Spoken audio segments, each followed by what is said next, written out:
அடுத்ததாக அகீதாவை ஏன் படிக்க வேண்டும் அப்படின்னு கேட்குறாங்க. அகீதாவை ஏன் படிக்க வேண்டும்னா, அகீதா என்பது இஸ்லாத்துடைய நம்பிக்கை சார்ந்த விஷயம்.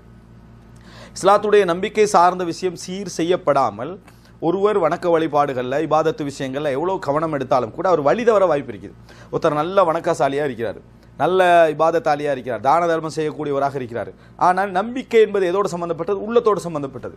அப்போ உள்ளத்தை பக்குவப்படுத்துவதுதான் அகீதா. அல்லாஹ்வை பற்றிய அஸ்மா வசிஃபாத்துக்கள் தெரியாமல், அதை எப்படி புரிந்து கொள்ள வேண்டும் என்பது தெரியாமல், எப்படி மறுமை நாளை நம்ப வேண்டும், எப்படி மலக்குகளை நம்பணும், எப்படி கதிரை நம்புறது, எப்படி வேதங்களை நம்புறது, நபிமார்களை நம்புறது, இறைவனை எப்படி நம்புவது, இது போன்ற விஷயங்கள் தெரியாமல் நம்ம உள்ளத்தை பண்படுத்த முடியாது, சரியான நம்பிக்கையில் இருக்க முடியாது. சில பொழுது இறைவனுக்கு முரணான நம்பிக்கைகளை வைத்துக்கொண்டு, இறைவன் சொல்லாத நம்பிக்கைகளை வைத்துக்கொண்டு இறைவனை வணங்குவதனால் எந்த பிரயோசனம் எனது இல்லை.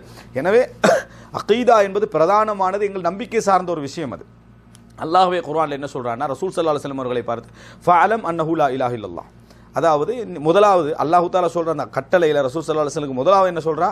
ஃபஅலம், அறிந்துகொள் நபி, அன்னஹு லா இலாஹ இல்லல்லாஹ், வணக்கத்துக்குரியவன் அல்லாஹ்வை தவிர வேறு யாரும் இல்லை. எனவே ரசூல் ஸல்லல்லாஹு அலைஹி வஸல்லம் அவர்களுக்கு கூட ஆரம்பிக்கிறேன் அல்லாஹ் தஆலா ஃபஅலம் அன்னஹு லா இலாஹ இல்லல்லாஹ். அதே போல இக்ரா பிஸ்மி ரப்பிக்கல்லதி ஹலக், அல்லாஹ் தஆலா ஆரம்பிக்கிற நேரத்தில் எப்படி ஆரம்பிக்கிறான்? படைத்த இறைவனது பெயரை கொண்டு ஓதுங்கள். எனவே முதலாவது படைத்தவன் இவன் தான், படைத்த இறைவனைத்தான் நாம் என்ன செய்யணும்? வணங்கணும். படைத்த இறைவன் பெயரால் தான் எல்லாம் நடக்கணும் என்கின்ற சிந்தனை எங்களிடத்தில் வராமல், அந்த விளக்கம் வராமல் நம்ம என்னதான் வணக்க வழிபாடுகளை செய்தாலும் அல்லாஹ் தஆலா அந்த வணக்க வழிபாடுகளை அங்கீகரிப்பா, சந்தேகம் இல்லை. ஆனால் அந்த வணக்க வழிபாடுகளை சரியான நம்பிக்கையோடு செய்யாத பொழுது சில பொழுது நம்ம ஷிர்க்கில் விழ வாய்ப்பு இருக்குது, சில பொழுது நாங்கள் சரியான வழிகாட்டல் இல்லாதனால பிதாத்தில் விழ வாய்ப்பு இருக்கிறது. இதெல்லாம் கடைசியில் எங்கே போய் பாதிக்கும்னா அகீதாவை போய்